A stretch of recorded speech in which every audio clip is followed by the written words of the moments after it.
Let's see if spending 100 hours inside a 25-year-old MMORPG was a good idea. Whenever I play or review any MMORPG game, hardcore longtime fans of that game keep saying it gets good about 100 hours in. But let's be real, if a game hasn't grabbed you in the first hour, 10 if you're being generous, you're not going to keep playing. Who in their right mind even has 100 hours free to get into a game they might not even enjoy? Hello, I'm Josh Strife Hayes. I'm going to play EverQuest for 100 hours to see if it gets good. I've finished quests, geared up, and had a chat with some of the most enfranchised players. I've played on both the live server and a time-locked progression server over multiple classes for a total of 100 hours to see if EverQuest, as it is today, is worth your time. Before we begin, a massive thank you to all the supporters on Patreon and Twitch who keep this channel alive. Long-form videos like this take hundreds of hours to make and are a big risk, so it's only through your support that I can keep making them. More information on how you can support at the end, so for now, let's begin our adventure in the lands of Norrath. Now, to put 100 hours into perspective, studies show that the average gamer will play between 1 to 2 hours a day, between 10 to 15 hours a week. Now, back when we were kids, playing 8 to 10 hours a day sounds absolutely fine, no problem at all, but as we get older, responsibilities, family, jobs, and other hobbies mean most players struggle to find even 1 to 2 hours a day. So playing for 100 hours is about the same as playing for 2 hours a day for around 2 months if you were to have weekends off or occasionally take a break, provided you don't get bored, which with EverQuest, you likely will. 100 hours is enough time to watch the entire extended Lord of the Rings trilogy 8 times, to finish Morrowind without fast travel, or to beat the PS2 pile of rubbish The Bouncer 250 times. The idea that somebody has to play a game for 100 hours for it to be worth their time or to have a valid opinion on it is ludicrous, but we are here now, so we may as well do it. So grab a drink and settle in for a 100-hour review of EverQuest. Quick warning, this video features spiders, snakes, and very, very large insects. Let's start with some history. EverQuest was released all the way back in 1999. You had that iconic box art with the EverQuest girl, or as fans will insist you call her, Elven Princess Fiona Vi. Originally made by Variant Interactive and 989 Studios and released by Sony Online Entertainment, these companies have merged and split several times and were ultimately renamed to Daybreak. Daybreak today are responsible for maintaining EverQuest 1 and 2, DC Universe Online, PlanetSide 2, Dungeons & Dragons Online, and Lord of the Rings Online, so they clearly understand MMORPGs. But here's a fascinating thing. Despite being released in 1999, EverQuest 1 is not only still alive, but still actively being updated and added to. In fact, it currently has 29 expansions, with a 30th releasing in December of 2023. Now, EverQuest used to be a monthly sub-game, but back in 2012 it went free-to-play. It's available through the Daybreak launcher or through Steam. And free players get 27 of the 29 expansions. That is a lot of content. Now, most players agree it's not all good content, but there's certainly a lot of it. There is also an optional monthly sub, but we'll look at that a bit later because it can be a bit predatory. Now on Steam, you'll see it's called EverQuest Free to Play, but this is the full game that you can get membership in as well. The first challenge of wanting to play EverQuest is working out which version you should play, so let's just break it down. On the current live game, you've got normal servers with no special rules, like Antonius Bale. I use this one. It's basically the live game with every expansion, and when a new expansion comes out, it will be added here first. But you've also got members servers like the Fiona Vi role-playing server with boosted experience and free trade of normally untradeable items, but every race only knows its starting language and you can't talk to others unless you learn their language in-game. But then you've also got servers called time-locked progression, shortened to TLP, and these are usually the most popular for a short time whenever they release. Recently we've seen 2 progression servers added every year. Each can have a slightly different unique rule set, but basically a progression server launches as EverQuest Vanilla with no expansions, and then expansions are added every few months, meaning you can basically play the game from the start to the end, experiencing a new expansion as they would have been, which keeps the player base focused, and when an expansion unlocks, everyone's there, which makes grouping easier. The problem with progression servers is most players will play them until the first few bad expansions and then jump on whatever new progression server opens up. This means your chances of seeing a consistent group of players from the very start to the very end is actually incredibly low. Now, some of these servers are known as true box servers, meaning only one instance of EverQuest can be run at a time, and you cannot multi-box, which is something very important that we'll look into later, because many people will tell you you're not playing EverQuest properly unless you're playing EverQuest 6 times at the same time. Now, there is also Project 99, an officially endorsed private server of EverQuest, as it was in 1999 with the first 2 expansion packs, the Ruins of Kunark and the Scars of Velius. But getting Project 99 running requires that you own the Titanium edition, which they don't even sell anymore. Getting Project 99 running is a task that the average gamer isn't going to go through. So I will play that version at some point, but not in this video.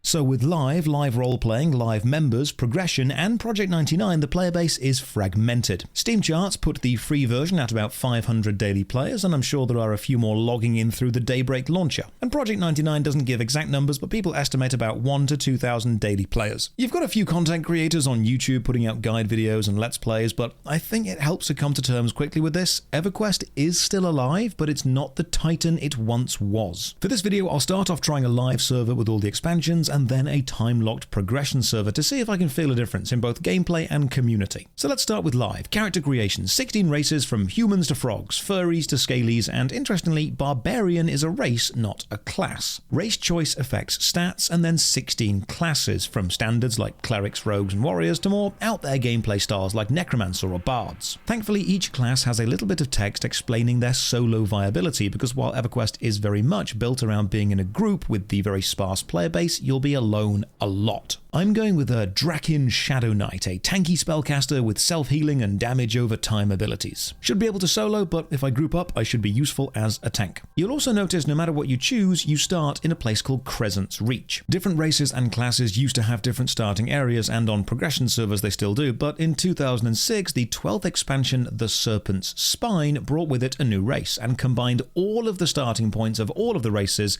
to Crescent's Reach. So new players are effectively all grouped up. But before we reach mainland, we've got the tutorial zone, the Mines of Glooming Deep. We get a quick plot breakdown about how we've been captured and sent to the mines, and this will never be relevant again. So here we go. Now, strange touch, whenever you log in, you always start fully zoomed in first-person mode. The mouse wheel scrolls back, WASD movement, spacebar jumps. To talk to an NPC, you must left-click on them and then press H on the keyboard for hail. After hailing an NPC, you'll see their chat in the main chat box to the bottom. No speech bubbles here. And any conversation options that could continue a conversation will appear in blue text in square brackets within the text box itself. Modern players, of course, may be used to separate text boxes or speech bubbles or very easy to see progression options. Not here. Have fun squinting and reading everything and clicking the blue choices. Also, remember what you clicked, because if you have to go back and do the conversation again, it won't remind you what you've clicked on before. If a choice would lead to a quest being started, it will open the task window where you can read the quest and click accept, apart from the few times when it doesn't and just gives you the task straight away, and I can't tell why this does or doesn't happen. The quest window is bound to Alt-Q. I press escape to open the menu, and it doesn't. Escape just closes all the windows. All of your options are instead found by clicking the little EQ logo. So we're on a task and can see the steps needed. Kill the jailer, take the key. This means combat. Left click on an enemy, then activate auto attack, which is bound to 1. So behold, combat.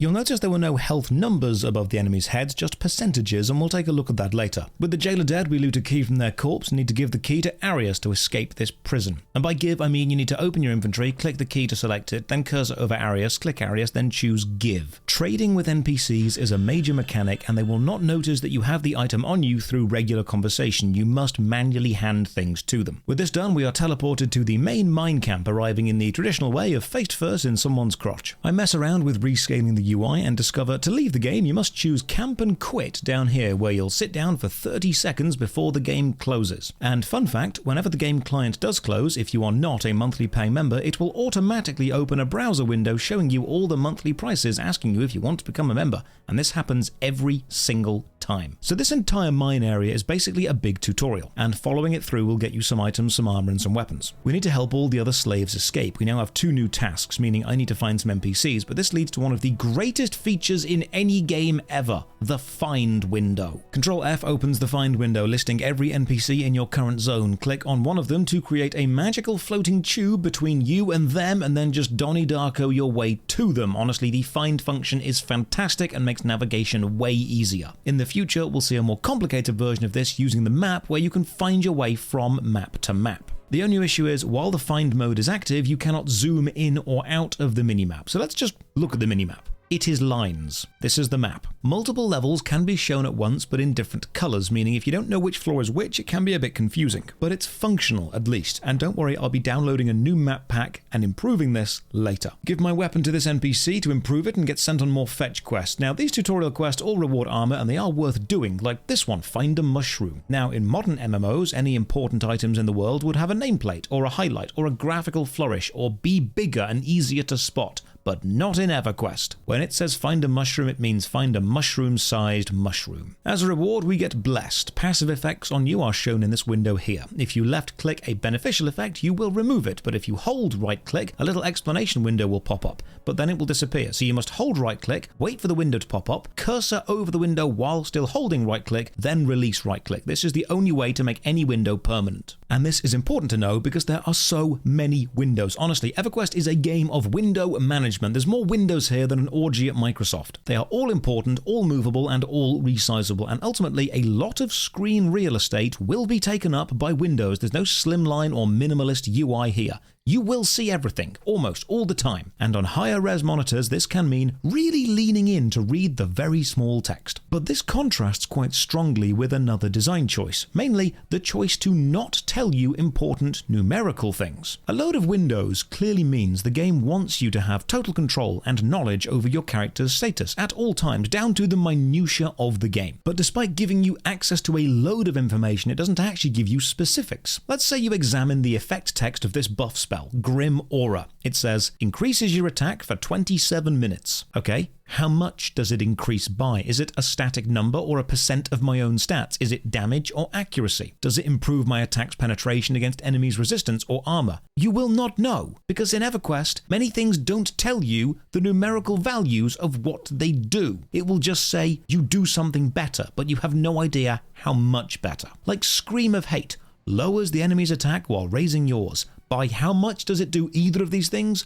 Don't know, doesn't say. You'll only know you're buffed. Now the game is clearly tracking these numbers behind the scenes, but you don't need to know them. Like how you cannot change the enemy's hit point display to be a specific number of hit points. It is always a percent of hit points above their head. You can see the numbers in the combat box of how much you're doing and how much they're doing, but never above their heads. So to cast buff spells, we must know spells. We get given a spell scroll. Now to learn a spell, open your spell book, scribe the scroll from your inventory to your book, and then when it's in the book, drag a known spell from your book to your spell gem bar. Then when it's on your spell gem bar, move it from your gem bar to your hotbar linked to a keybind. And this may seem like an obtuse number of steps, and that's because it is. This does mean that you can have hundreds of spells known in your spell book, but only a few gems active at any time. These are the spells you can actually cast. But in a nice touch, you can right-click on an empty slot on the spell gem bar or on your hotbars and open up a flowchart where you can move through exactly what style of spells you've got and find ones that you currently know. As a task, I get rewarded with a fast stick, an item with an ability to use the stick, stick them onto a hotbar, target yourself, then cast the stick, and gain the Blessing of Swiftness, increasing your movement speed. By how much? Some movement speed. Grab a load of quests by hailing all the local NPCs and then go and kill some rats. Now combat is very much a slow turn-based system, except you'll want to look at the combat side of the text box more than your character's animations, because your attack speed doesn't always line up to the animations. And any damage you do or take is shown in the text box, not by damage numbers appearing in the game. Now during combat, if you can't see an enemy's total health before a fight, how do you know what's safe to attack and what isn't? Well, when you left-click or right-click on an NPC, you will consider it, and you'll get a line of coloured text in the main box referencing the enemy's levels, and a little description based on the level difference to yours. They range from many levels below you, showing in green with looks like a reasonably safe opponent, to many levels above you in red saying, what would you like your tombstone to say? Enemies your level often have black names and always describes as looks like quite a gamble. And it is. In EverQuest 1, enemies can do significant damage even on the same level as you. 2, 3 or 4 enemies at the same time without a solid plan and you are dead. While fighting, or while doing anything anything actually, swimming, jumping, meditating, or using a trade skill, you'll be gaining experience and levels in minor skills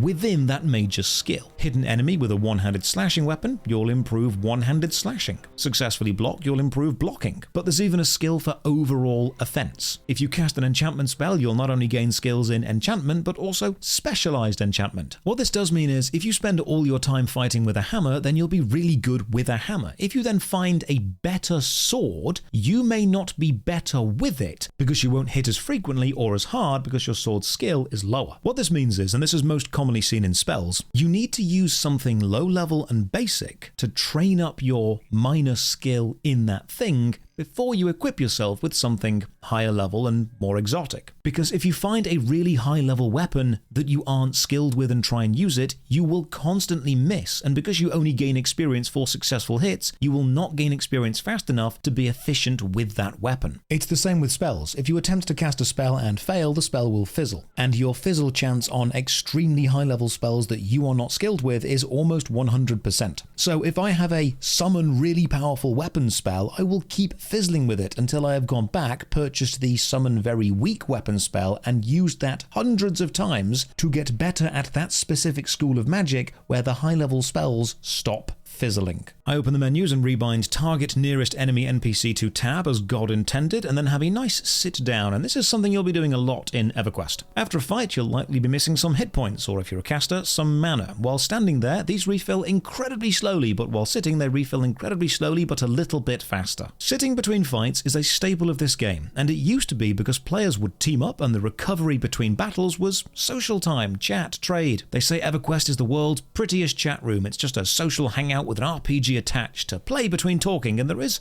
some truth to this. Now, older MMORPGs had a lot in common with chat rooms because back when they were released, talking with someone over the internet in real time was still a novel thing to do. You'd slap a game alongside that and you've got a community going. The game was never the focus, the interaction was. But now, with communication moving off the game to places like WhatsApp or Discord, the downtime in the game is no longer needed to talk to other people, but it is still there, which means if you're playing alone, you'll be sat doing nothing a lot. Combine this with the fact the majority of live servers contain almost all of the player base at the end game, and as a new player on a live server, you will be adventuring through Norrath alone for the vast majority of your gameplay experience, unless you specifically bring your own friends with you. Kill some rats and some bats and do some more local quests, and you'll notice your map is annotated with certain things but not marked with enemy spawn locations, so quest mobs do take some time to find. I discover some items are not tradable, and while casting a spell or activating an ability, you get this little cast timer. If you're hit during it, you'll be interrupted, so casting in melee combat is a risk. However, the act of casting anything also improves your channeling skill, and with a high enough channeling skill, you can tank some hits and not be interrupted. And now a movement issue. W is forward, S is backward, A and D is turn, unless you hold right click where A and D becomes strafe. But you cannot run forward and strafe and turn all at the same time, meaning you can't run diagonal while swinging the camera. Running sideways, running diagonal, running forward while turning the camera, but not all at the same time. I need to find a flower for a quest, and the map has no hints to where it may be, and then I'm injured, so I need to use a bandage, which means knowing the trade skill Bind Wound, then assigning that trade skill to a hotkey, then targeting whoever I'm healing, in this case myself, then activating Bind Wound with the hotkey, then waiting while I get better at the skill. That is a lot of focused steps, and this is something EverQuest is: detailed. Playing EverQuest as a new player feels like learning to fly a plane or operate an old proprietary computer operating system, and you're just handed a massive manual and wished good luck. There's a lot you can do, it's overwhelming, and learning it isn't easy. But once you get the hang of it, after however many hours, or in this case days it takes, you do feel in control. As Reddit puts it, EverQuest is a slow game, and this is one of the great ironies of its modern state. Everyone tells me when you play an old MMORPG, don't rush to endgame, play it slowly, enjoy the journey. And okay, but if you do that in EverQuest, you're enjoying an extremely long, extremely slow, often very lonely journey, unless you're playing with friends you've brought along at your own level. Because the majority of a community on a live server are either at the end game or have moved to progression servers. Live regular servers don't have the mass of players either in the early or mid game needed to make enjoying the journey as magical as it was. There's no denying EverQuest is hugely influential in the genre. It built a lot of the foundations and systems other games would go on to refine, but over time, what we as players expect becomes harder to achieve. We are harder to impress. Something that was once considered groundbreaking, when you return to it, is just a big pile of broken ground. Playing EverQuest without nostalgia is like listening to Elvis Presley. People will tell you how incredibly rebellious and groundbreaking Elvis was at the time. How Elvis mania swept the nation, even the famous line, "Elvis has left the building," caused mass excitement. But if you get someone not connected to any of that to listen to Elvis today, and the hype just isn't there, the social excitement, the atmosphere that made it all, if you've only got the music, it's good, but it's not the same experience. When you remove the product from the context which enhanced the product, you don't get the same impact. Shaking hips and crooning on stage used to be unacceptably sexy, but it paved the way for the media we know today. Now, we're so far ahead of the paved path, it looks quaint by comparison. New players cannot play through your memories, and playing EverQuest today is like listening to Elvis with no background information. Yeah, you can see the quality and understand that when it was new it would have been amazing, but it's not the rebellious novel or exciting thing it used to be. And when hardcore enfranchised fans get annoyed at you for not enjoying it like they did, you might need to remind those fans it's much easier to enjoy something when the entire situation around it was intensely enjoyable. But now we've got the product without the situation. Back to the game, tactical note, if you aggro an enemy mob, they will not stop chasing you across the whole map, but guard NPCs can kill them very fast. Doesn't give you experience, but does save you. My first kill 20 quest, and so the grind begins. I'm also told to press V to open the alternative advancement window. This lets you spend specific skill points on things, but only applies to characters level 51 and above, so you as a new player will not need this. When you do hit level 5 though, you get some in-game mail and told about the Origins skill, which appears in the alternate advancement list, but is the only one you can take for free. It is a recall to Crescent's Reach. You can cast it for free once every 20 minutes. And a goblin finally drops a shield, and now I am resting after every fight. And now a good system for solo players, mercenaries or mercs. You can hire an NPC helper. They're free up to level 15 and then have a very small gold cost every 15 minutes, which is essentially a gold sink for the game. It's automatically paid, and if you're playing even semi-competently, you won't notice it. As I'm a melee tank, I think, you know what, I'll go for a healer mercenary. Everyone meet Sarana. But then it seems I bought a mercenary without accepting the buy mercenary quest, so I didn't count. So I dismiss Sarana and buy another to finish the quest, so everyone meet Brown Nana. Mercs are great. They're incredibly tough, great at healing, and do decent damage. It's like you have a competent player alongside you at all times covering your weakest aspect. They do, however, struggle with bridges and have a tendency to aggro enemies you're trying to avoid, so in fact they are exactly like other players. Thankfully, my spells seem to have pretty decent range, so I can grab the aggro from distant enemies. These spiders have some pretty decent modern graphics, and you can definitely tell when they've gone round and updated the enemy models. They look downright good. Now this quest needs me to open a chest, but at the time I didn't know you can target a container and type /open. So instead, I just attacked it until it broke. And while doing this, another player, this frog necromancer called Ghoulhopper, asks me, "Why are you hitting the chest?" So we chat for a while, and then he hops off on his way. It's interesting to see that I'm not the only new player, but little did I know, the saga of Ghoulhopper would become much deeper and much darker. Reach level 6 and get an exciting new mechanic, experience loss on death. Exact numbers are iffy, but people seem to agree dying loses you between 8 and 10% of your gained experience to the next level. For a game focused on enjoying the journey, they sure do make the journey tedious. Sell some stuff to a merchant, one item at a time, buy a new damage over time spell, then just work through the quest, and the slow progression does bring benefits. Winning a fight against 2 or more enemies feels amazing, like a genuine achievement. Does it feel amazing enough to justify being in the tutorial for 3 or 4 hours? No. While doing this, I chat to Ghoulhopper some more and make my first EverQuest friend. Oh, when you pick up a new item, hold right-click on it for the info box. Red item names means you can't use them. Green means you can, and if you click the little drop-down menu, you can compare it against what you've got equipped currently, which is great. Hey, remember the damaging disease cloud spell that ticks damage for like 7 minutes? Don't cast it on yourself, because you will just poison yourself. EverQuest really is like learning to drive a really complex vehicle, complete with being allowed to crash it if you make the wrong choice. Finally get my Skelly Boy summon spell, descend into the mines and find this big chunky boy. I'll avoid you for now. Kill a load of captains, and honestly I'm getting a bit fed up with the combat music. It is a 30-second loop, incredibly intense, then it dies, and then restarts. Constantly. It sounds like this.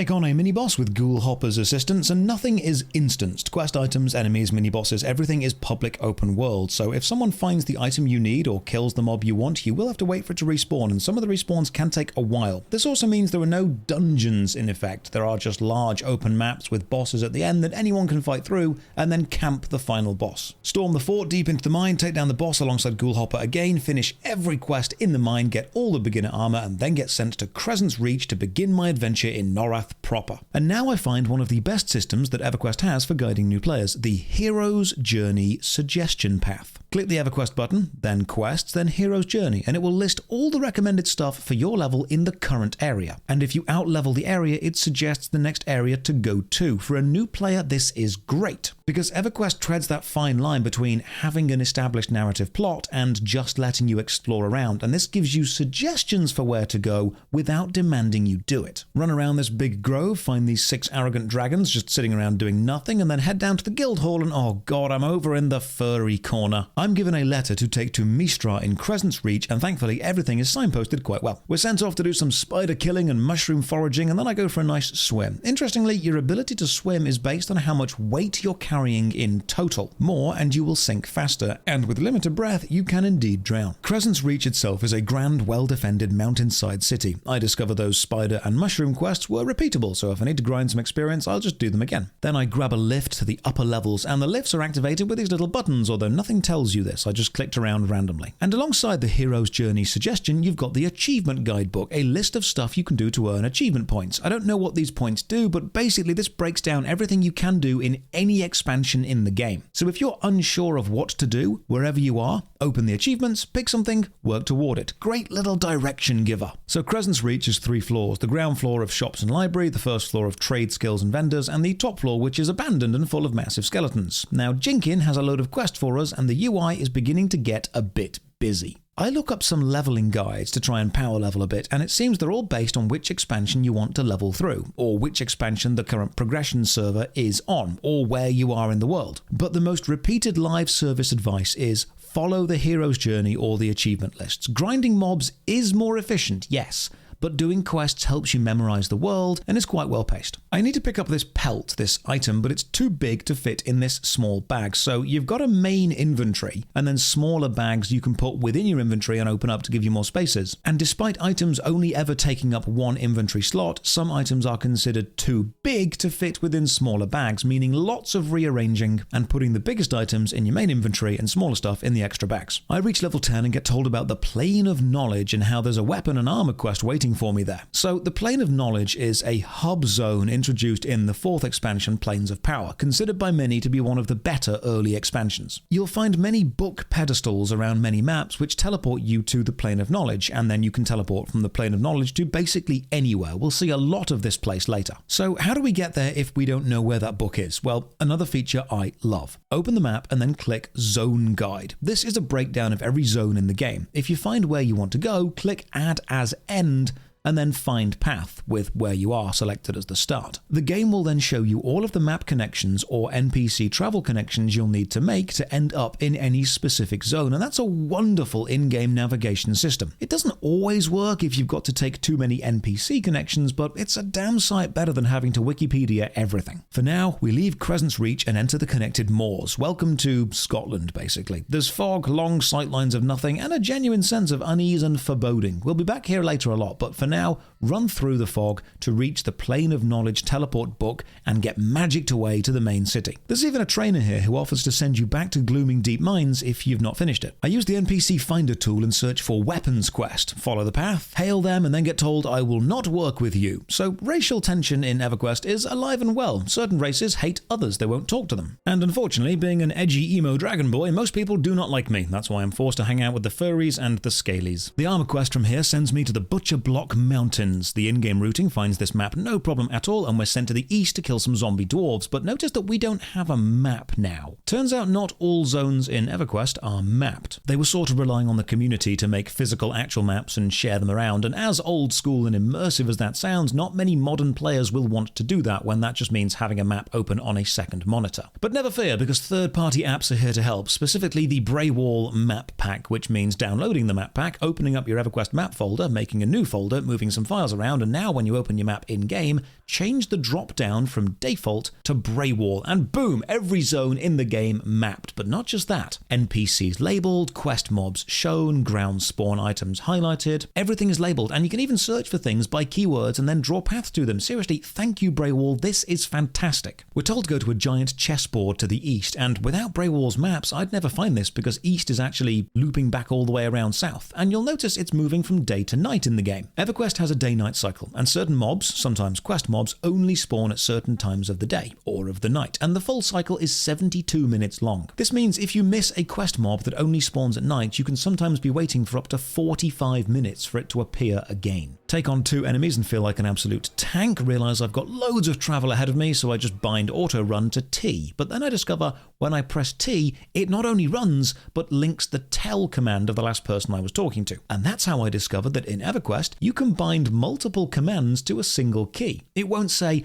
there's a clash, you can't do this, it'll just say, okay, everything happens at once. In most MMOs this would be a problem, but EverQuest seems to embrace this because it adds to the sheer complexity of the game. For example, you could bind target self to a macro, then cast heal to a macro, and then both those macros to the same button. Means whenever you press it, you target yourself and immediately cast heal. EverQuest very much has the training wheels taken off. It's an in-depth machine with no manual. I need to kill 4 haunted dwarves around this tower, and the respawn timer is taking its sweet time, and after 20 minutes I can return to the Plane of Knowledge and get a new item barely better than the stuff random mobs were dropping in the moors. I tried to find some more quest NPCs in the Plane of Knowledge by using the find feature, but I get told I'm underleveled for almost all of their quests, but you only find this out after going through their dialogue tree to where the quest would start. I decided to just follow the hero's journey advice, return to Crescent's Reach and get grinding, killing pumas, bears and gnolls, and my god I need some more inventory space. Grind up to level 11, tried to cast a spell on an enemy underwater and get told the water distorts your view, so not only is there water physics, there's also water blocking. My skeleton has a punch up with an alligator, and then I throw all my junk into the Crescent Reach bank. Important note, banks are universal, but the shared bank can be accessed by your other characters on the same server. While here, I decide to learn a trade skill. Baking. How hard can baking be? Well, this bit took me about 45 minutes. You need to make oatmeal. You're given some oats and some water. Okay, cool, I can do this. Right-click, combine? No. Click and drag? No. Oh, of course. Right-click the crafting stations within the room that I got given the quest. And this opens this kind of interface. And you can combine things together, but I don't know the recipe, so I click experiment, and then I combine water and oatmeal. And no, that doesn't work either. How do I do this? Okay, so you need to buy a mixing bowl from this guy, but the game won't tell you that. Then make sure the bowl is in your main inventory slot, not an extra bag slot, because a bowl is a container item within itself, which will open up when you right-click on it. And then you click on experiment and put water and oats into the experimental slots. But if you're experimenting, you can only put 1 water and 1 oats in, not all of them. The game will let you put all of them in, but if you try and do anything, it will say no, only put one thing in at a time. Then you experiment and learn the recipe. And now you know the recipe, so you can open the container and combine more on the main screen, but you sometimes fail, and the quest needs you to make 20 oatmeal. You get given 20 dry oatmeal and 20 hot water, so exactly enough. But if you fail to make one, you cannot ask the quest giver for more raw materials if you have any oatmeal in your inventory at all, because for some reason the blue hyperlinks now don't lead back to the same conversation. You must give the oatmeal that you have to them before they will give you any extra. Don't know why you've made it that obtuse. And it doesn't seem that oatmeal heals me any faster. So I checked the forums and it turns out that carrying food and water on you doesn't do anything. At least not actively. You don't eat it or drink it, you just have it on you and it's consumed every few hours, and if you don't have any, your health and mana regen is a lot slower. Oh hey, Ghoulhopper's back, and damn, he's level 19, fast leveling frog. I tell him to download the Braywall map pack, and this is how old school games were. You collectively struggled until someone helped you with random advice. But it was much easier to give random advice when there were thousands of people struggling, not 2. You know the old MMO meme, go and collect 10 bear asses? Well, that is legitimately a quest here, and it is tedious. Now, I'm still playing the free version, which has to be commended for having so much content, but every now and again you'll get a pop-up advertising membership, and it can happen in the middle of combat, which can be quite distracting if you're in a difficult fight, especially when it pops up over your hotbar. And this is the first quest I feel is just padding. I have to kill 5 gnolls to find 5 ore drops, but then 5 more gnolls to find 5 ore bits, and they're the same item. You've just changed the name. Just collect 10 ore, it's the same thing. But now, our story takes a somewhat unusual turn. While playing, I've been chatting to Ghoulhopper, so we add each other on Discord. And then we discover we've met before, 4 years ago, on Final Fantasy XIV. We have no other servers in common, and Ghoulhopper doesn't know that I make videos, and this was before I started making videos anyway. So what a random coincidence. MMORPG games feel massive, but sometimes we are reminded that the total global player base is still relatively small in gaming terms. I grab some items, the quest says I have them, but I cannot for the life of me find them in my inventory, so I wonder if they've been sent to my bank, so I find another great system while I'm at the bank. At your bank, you can choose Find Item, and it will list every single item you're carrying or have stored, and where it is, down to the exact slot. And this is how I learned that the mixing bowl, despite being a trade skill item, also functions as a container, and stuff has been going into it. I take a quick peek into the third floor of Crescent's Reach, and I am still very underleveled for here. We'll come back here later. But what I really need is a new weapon. And it seems weapon shops in the game don't have stats, which is strange, so I ask around, and right, the weapons sold in most of these in-game shops are just cosmetic overrides for other actual statted weapons. The weapons you want to get are from quest rewards or enemy drops. And while there is an in-game auction house and economy, because most players are on members-only progression servers, the economy of free servers is incredibly slow and very heavily weighted to just the high end. More quest in the Plane of Knowledge. I'm sent to the northern desert of Roe, and the in-game guide takes me to Ice Mountain, which is the wrong way. You actually need to go to Freeport, then run to the east, and then do the desert. I guess navigation isn't always perfect. I settle in to punch some snakes, and this desert is an absolute chore. I spend this time watching guides, reading up on player walkthroughs, and I've learned the following. Do not use a healing mercenary, use a tank mercenary. And almost all long-term players on live servers are at the end game, and early game is only populated on progression servers, and if you're playing live, you need to pay for a boost. Also, unless your server is listed as true box, everyone kind of expects you to multi-box. So what is that? Well, multi-boxing is the art of using software to run multiple instances of EverQuest at once and control every character on the same computer. So you're basically a complete adventuring party by yourself. If you don't want to do this, if you just want to solo, you have to accept that the game is incredibly slow. EverQuest is designed so that every time you form a party, it is greater than the sum of its parts. A tank is super efficient when they are joined by a DPS and a healer. A healer can't kill anything unless they're being buffed by a bard. A bard will die unless they have a tank. When you have a group, it's great. When you don't, it's tedious. So I followed the advice, grab a tank mercenary, and on my way bump back into Ghoulhopper, and he gives me a mace he's found. It's a better weapon, so this is good. Grab some new spells from my guildmaster, and off we go. Now, remember how every aspect has a skill number? I am fizzling so much on my new spells, it's not even worth trying to use them. Ooh, nice new mechanic. This quest needs me to kill an actual NPC in town, which means waiting for the guards to leave so I can hitman them in peace. Nice little mechanic there. Quick note about the hero's journey window. It does not update live, so if you complete a task in it, you need to close it, then reopen it to have that task removed or replaced. Look at this group of players all adventuring together. Or a single player multi-boxing. We will never know. Sometimes you'll finish a quest and need to return to an NPC to get a reward. Sometimes you'll finish one and just be given a reward wherever you are, and I don't know what the difference is between the two. Start this incredibly long quest of completing a favor for every member of the council, and stupidly I accept all the quests without thoroughly reading them because I'm in a hurry, and the quest journal does not give you a full recap. Thankfully, the Alakazam EverQuest wiki has full text logs of everything. So I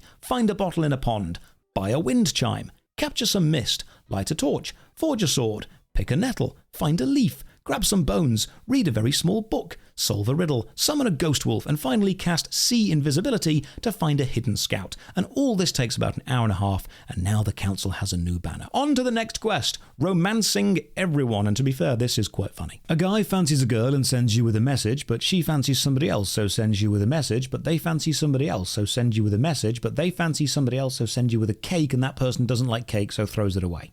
Which is great. There's another quest where this dude attempts to poison the council member, but the councillor is immune to poison, so sends you back with the polymorph sheep potion to teach them a lesson. And now, finally, after I've sorted all the local problems and poisoned most people, we can begin the epic, ungodly long Serpent's Seeker's Charm of Law quest. Now this epic quest design of the Serpent's Charm I actually really like. The expansion pack The Serpent's Spine brings with it a load of new maps, enemies, and areas, and what this epic quest does is weave a narrative thread through absolutely all of them.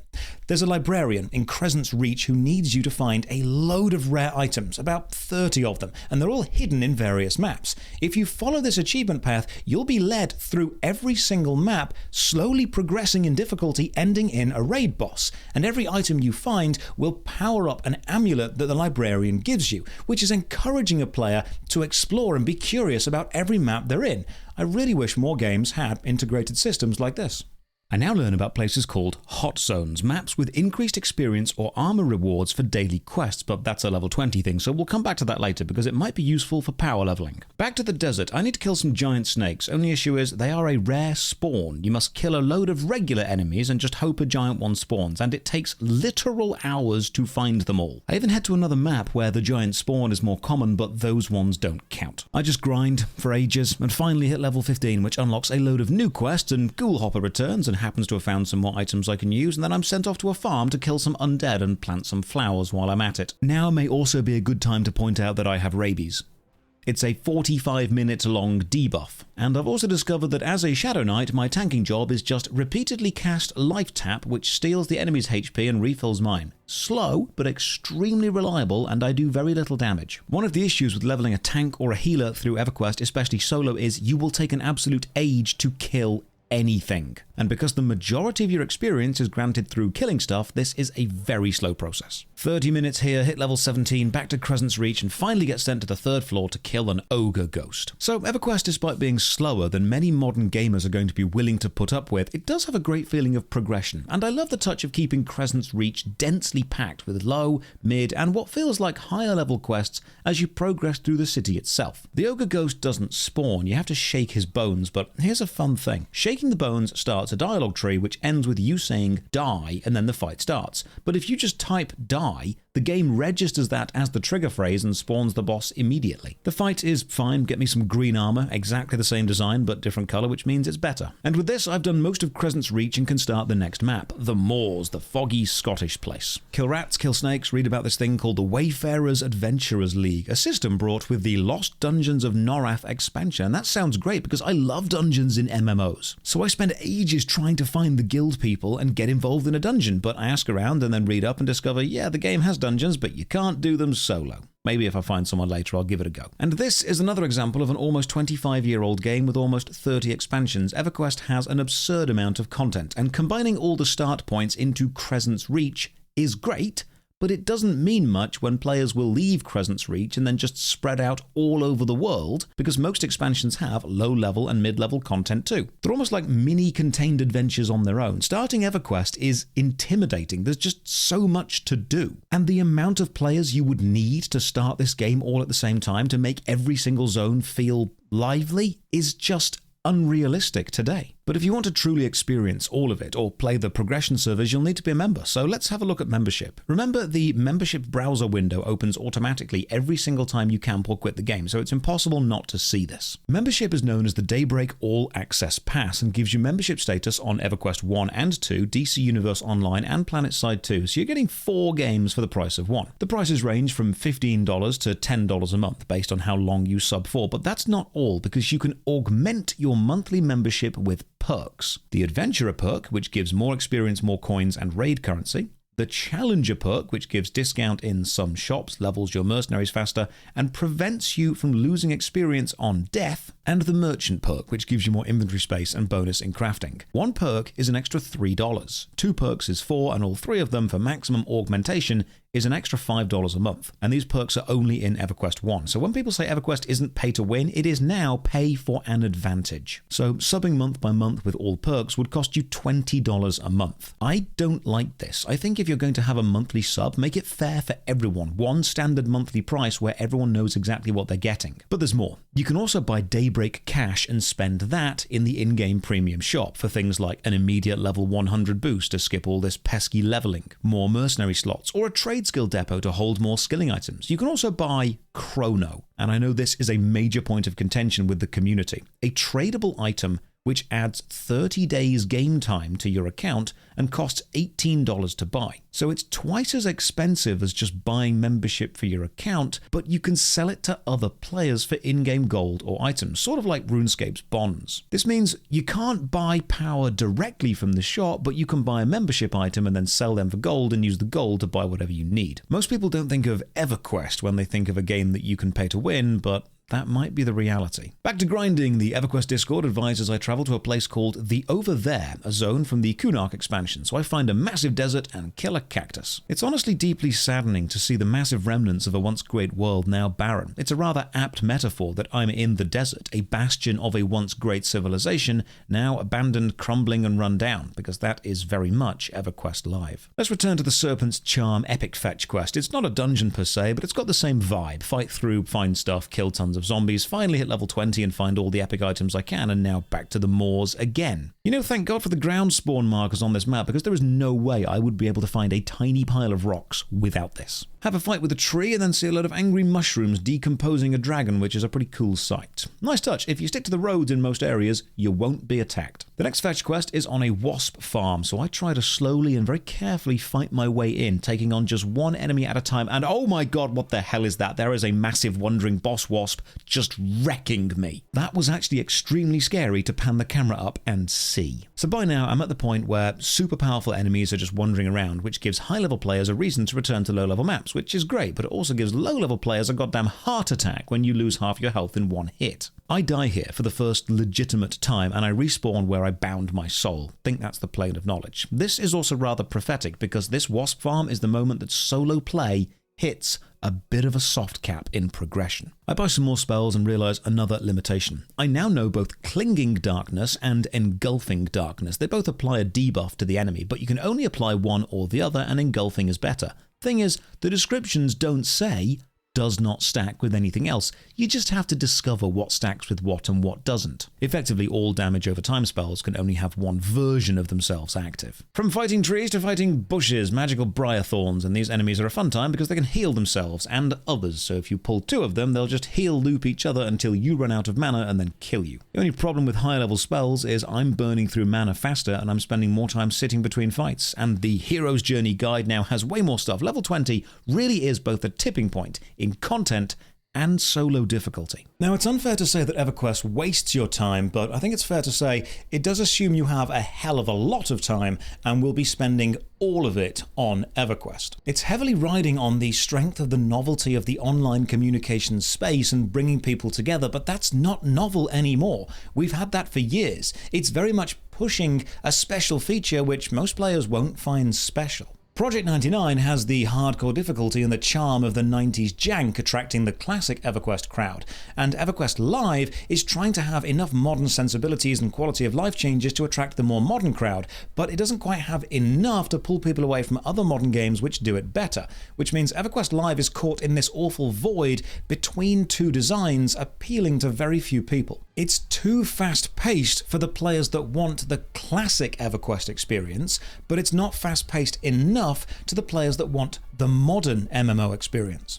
It's not going to convince Project 99 players to jump over and join in, because it's not the game that they want anymore.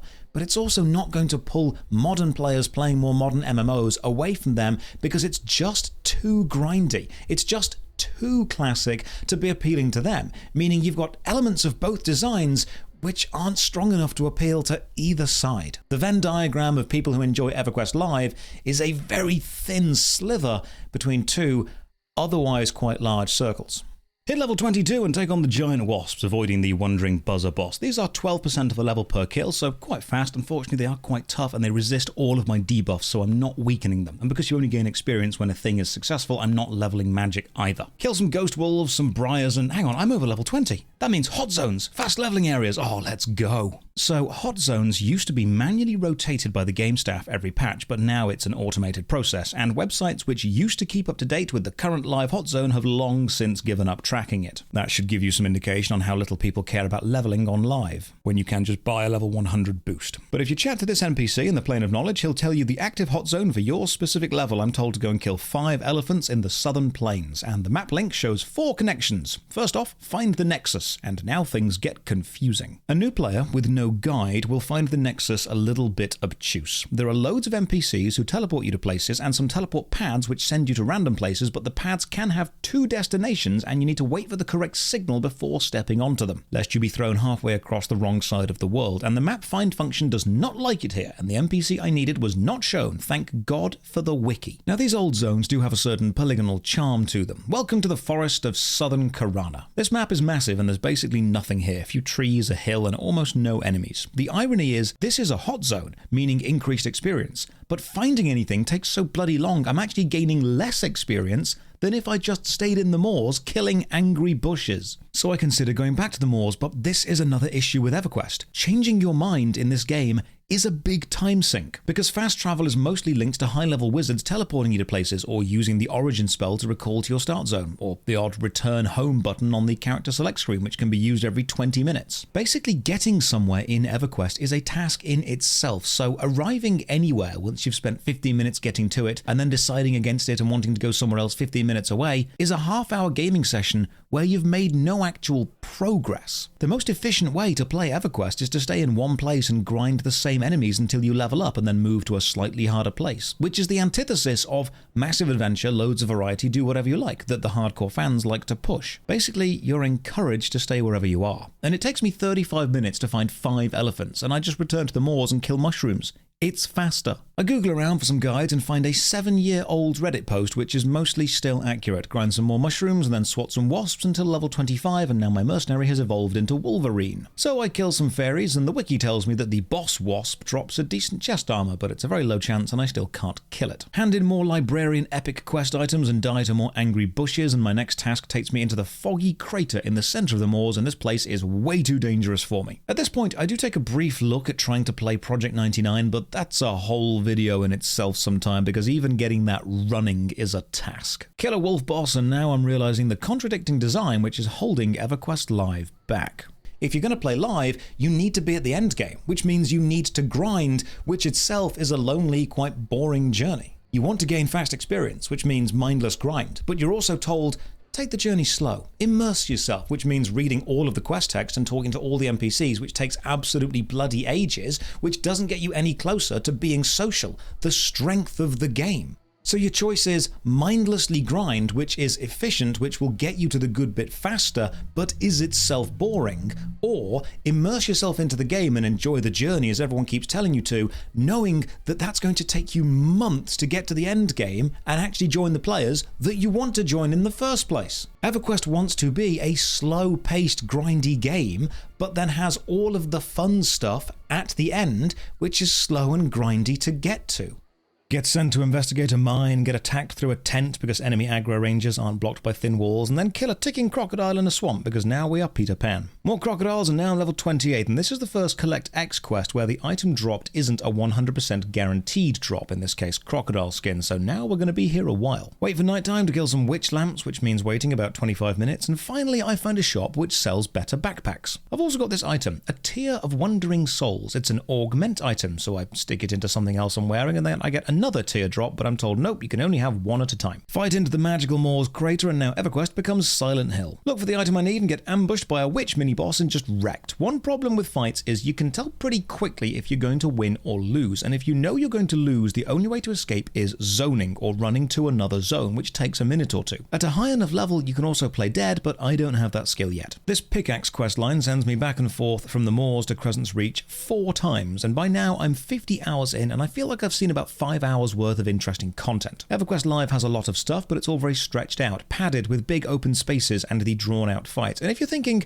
this doesn't seem like 50 hours worth of journey, believe me, I've cut a lot of drawn out fights and so much travel. Into the mine for some rare ore, and the camera struggles in tight spaces. In fact, it struggles in general. If you want to look at your character from slightly above and mostly see the floor, you are fine. EverQuest specializes in that. I find a new weapon, a great axe. It's a two-handed weapon, which means losing my shield, but the best defense is killing the enemy faster, so let's do this. While you're on this pickaxe quest, you must equip the magical pickaxe to gather ore from these rocks, and that gives you a cool lightning bolt effect whenever you attack, and then it's back to Crescent's Reach and kill trees and finally hit level 30. EverQuest is not really designed to be a game you log into and enjoy when you've got a spare hour or so, maybe even 2 or 3 on the weekends. It's designed to be your thing, your hobby. You need to know so many keybinds, shortcuts, travel routes. It's built to be the MMO you play. And back when it was the MMO that everyone played, this worked amazingly. But now with more casual-friendly MMOs, only the real hardcore and franchised EverQuest fans remain. And it's lagging behind, because EverQuest as it is simply too big a game for a small player base. It's not a bad game, and it's an extremely important game, but it's not a game built to succeed in today's MMO landscape. I ask in the Discord about team content. There's got to be something I can do in a group now, and I'm told to speed up solo play, new gear called Defiant was added to the game. I'm actually using some Defiant stuff already. Defiant gear is basically better than anything else you could find, even from a group boss. So there isn't really much of a point grouping up in the early or mid levels for content. You only really do it for the social aspect. It won't get you better equipment. Comments in the Discord say if I want to see people low or mid level, I need to go on to a progression server, so I will try that soon. I kill some giant zombies, each takes 4 minutes to kill and get chased by an entire forest, and then my notes say something rather prophetic. You see, while I'm playing games, I handwrite my notes, and then I turn those notes into a script.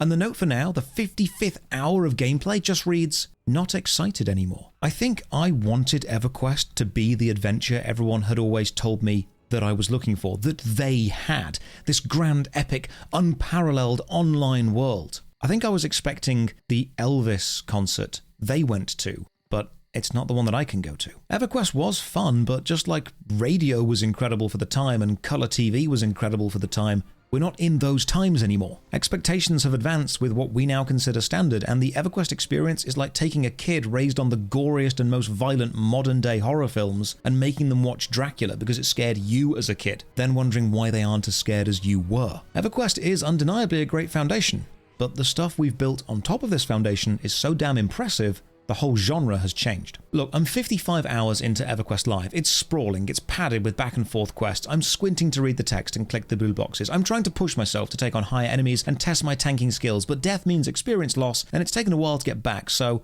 I'm playing defensively. Even Ghoulhopper has surpassed me as he's a DPS-focused Necromancer, so solo play, for him, is faster. I don't think 45 more hours is going to change my opinion of EverQuest Live, because people keep telling me it gets good at level 100. That's where the newer expansions want the player base to be, and getting there would take weeks as a solo player. 55 hours has got me here. I've met one other player, and even then we don't need to team up. So for the last 45 hours, I decided I should try out a progression server, and this means subscribing for at least a month. So I sign up for a month of membership and start a new Lizard Necromancer on the Oakwind progression server, the newest one. This server hasn't yet reached the Serpent Spine expansion, so there's no Mines of Glooming Deep or no Crescent's Reach starting zone. I do love this though. When you start a new character, you can choose to copy your UI layout from another character so you don't need to rearrange everything. Game starts, we are dumped into the Lizard Necromancer tower with no real direction, and I cannot overstate this. The only reason I have any idea what to do is because I went through the Glooming Deep tutorial on live. If this was my first exposure to the game, I would be completely lost. If learning to play EverQuest Live with a tutorial was like learning how to fly a plane with a manual, this is an older plane and the manual was lost years ago. There's no hero's journey, no achievement guide,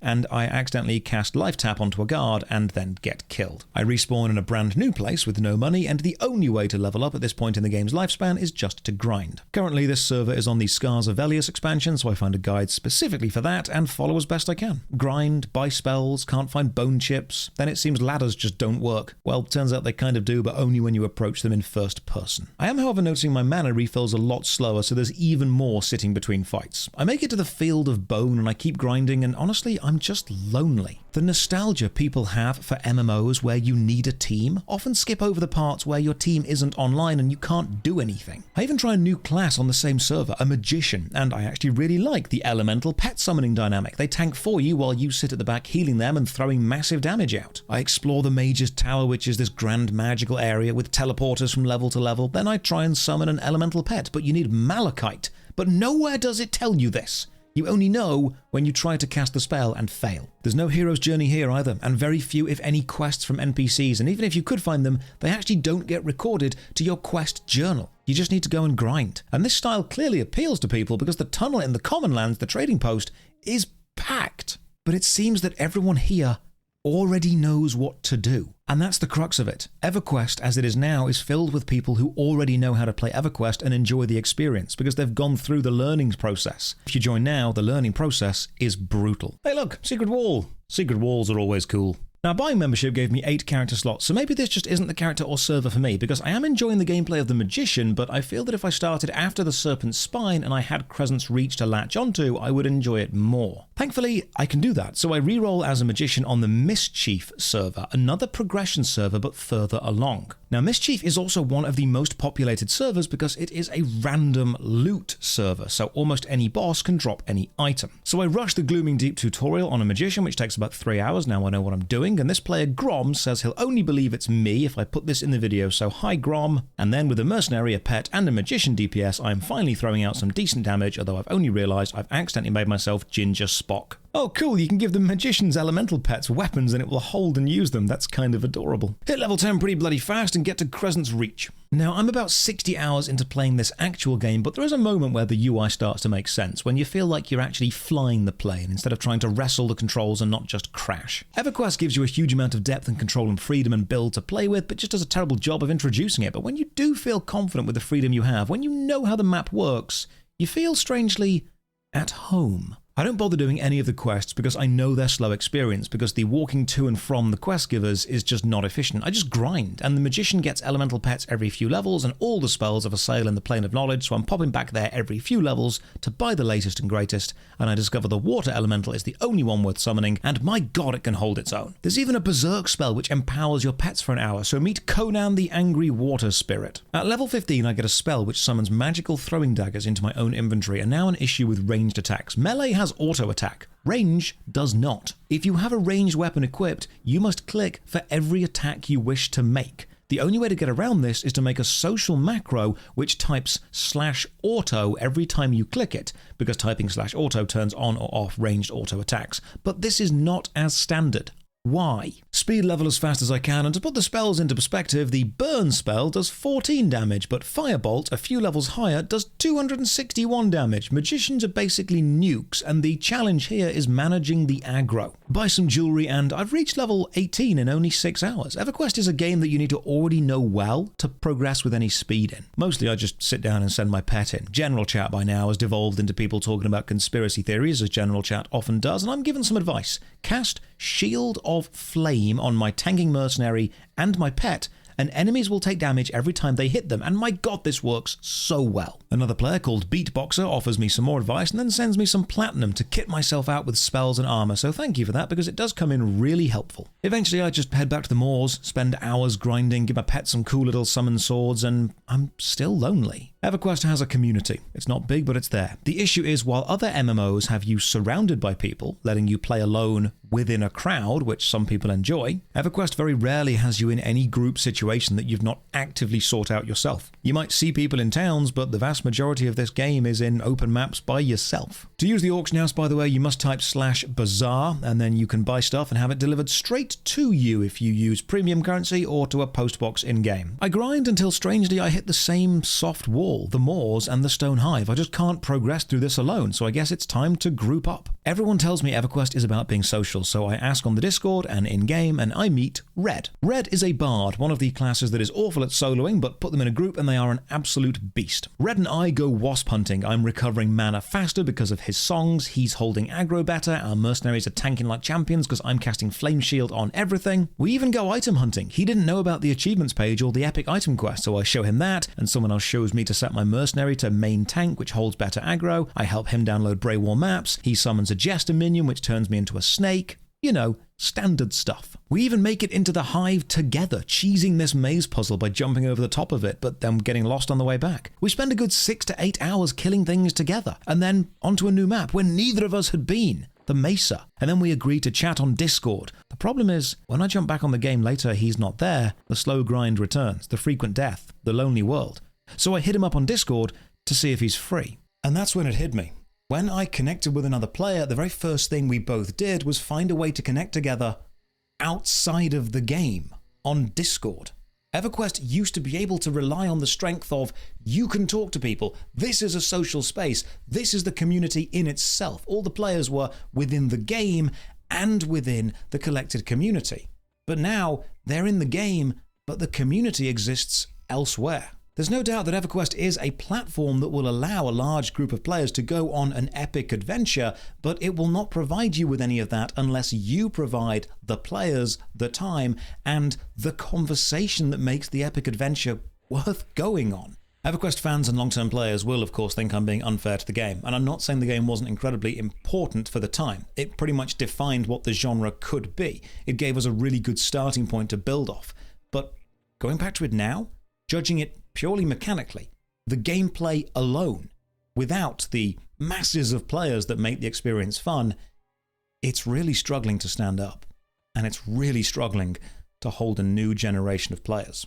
Modern MMOs have so many in-game systems to facilitate you playing with other people, which is their strength. Friends lists, guilds, invites, looking for groups, party finders, teleport to clan events. It's easy to stay in them while finding people within them. EverQuest, however, does have a friends list, but you won't even know who's online or not until you try and message everyone individually. Its strength is definitely in group play, and yet it's not an easy game to find a group to play with, especially as a new player. The fact you've got live, progression, and Project 99 divides the player base down, and more divisions come with every new server. It's less a centralized player base within one game, and more a community of people who enjoy the experience of replaying parts of that game every few months. Don't feel guilty if you're not impressed by EverQuest, because the genre has moved on. Did it get good 100 hours in? It definitely got better, but most of that getting better was provided by having other people to play with. It's less a game and more of a long-term hobby, so try it, admire it, appreciate what it represents and the history behind it, but don't expect a modern MMO experience, in community or in pacing. EverQuest is absolutely one of the best foundations the MMO genre could have asked for, but like all foundations, it's been built on and over by others. EverQuest had its time to shine, and while it's still undeniably enjoyable for those who want to remember the old days or those who have thousands of hours to put in, for the newer MMO player, Elvis has, unfortunately, left the building. But cheers for watching. Another massive thank you to the supporters on Patreon and Twitch who keep this channel alive and allow me to put 100 hours into a game before reviewing it. You can support from only £1 a month. Check the video description for links to the Patreon, Twitch, Twitter, and Discord, and as always, have a great day.